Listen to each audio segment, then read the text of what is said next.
படைச்சிருக்கோம், எல்லாம் ஜோடி ஜோடியா படைச்சிருக்கோம். இது எல்லாத்தையும் பார்த்துக்கிற ஒரு மனுஷனை படைப்போம்.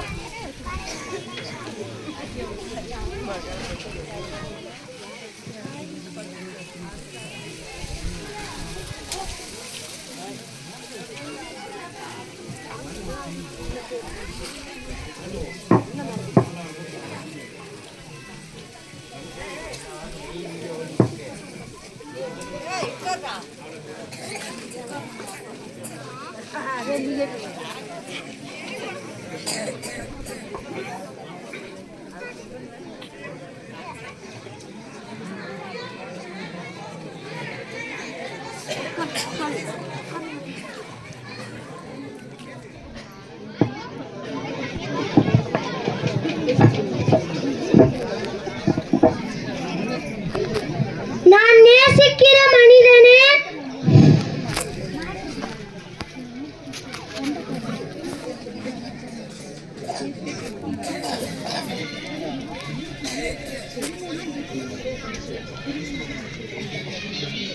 ஆதாம், நீ தோட்டத்தில் இருக்க பறவைகள், விலங்குகள், நீர்வாழ் உயிரினங்கள் இது எல்லாத்தையும் பத்திரமா பார்த்துக்கோ. அவைகளுக்கு நீயே பெயரிடு. ஒரு முக்கியமான விஷயம், தோட்டத்தில் இருக்க எல்லா மரத்திலிருந்தும் உன் விருப்பம் போல் நீ உண்ணலாம். ஆனால் தோட்டத்தின் நடுவில் உள்ள மரத்திலிருந்து மட்டும் உண்ணாதே. அதை உண்ணும் நாளில் நீ சாகவே சாவாய்.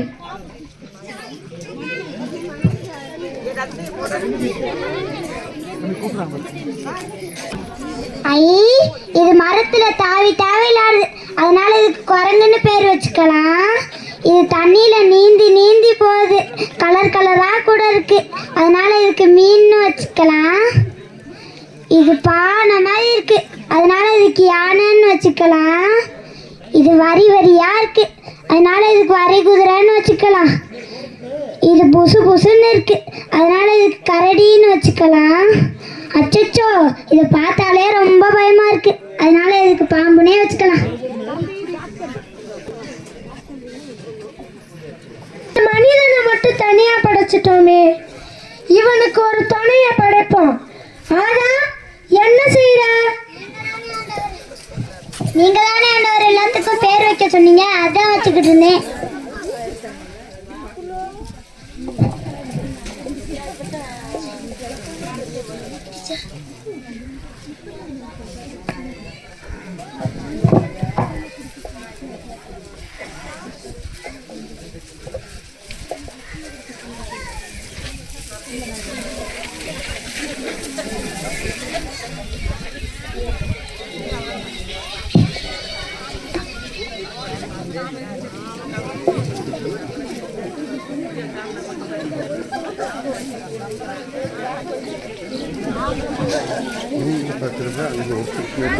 கொஞ்சம்